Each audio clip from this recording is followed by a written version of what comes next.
Hello everyone, my name is Todd Rogers and I served as the youth director under Buzz Stevens from 1993 to 1998, right here at First Church.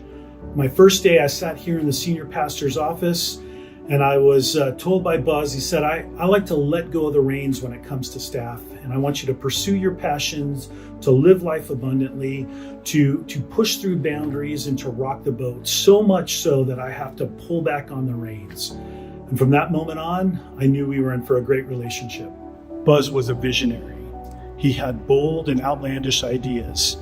He started in the 60s, Skid Row in Los Angeles with a clergy collar on. He moved from there to Tempe to do campus ministry at Arizona State.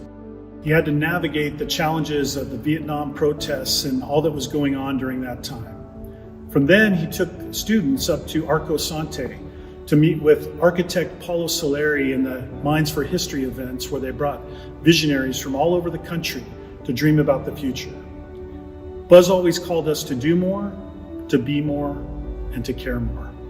One idea Buzz shared with me was the thesis for his Doctor of Ministry degree at Claremont. It was the notion of a single encounter. This idea is that a single encounter can be as significant in someone's life as a 30, 40, or even 50-year relationship. He gave the example of two guys flying on a plane. They struck up a conversation and ran deep, and it turned out that one of them needed a kidney transplant. The other guy said, I'll test and see if I'm a match, and sure enough he was, and he donated his kidney. That was Buzz's worldview. Every moment matters, and every person matters. You also can't talk about Buzz without talking about a sense of humor. He loved young people, he loved college students, he loved stirring it up a bit. He was somebody who could do the difficult conversations about social justice issues such as immigration and inclusivity, but I was reminded of a story of when we were in Tijuana. We were on our first day at the Moore Projects building a house, and we had hand mixed concrete all day long to build the foundation. We were sitting around a campfire and everyone was just utterly exhausted. So I said, we're calling it a night, head back to your tents. And that's when Jason and Daniel, a couple of guys that like to mix it up, started adding more to the fire. And I said, no, guys, that's it. We're heading back to our tents.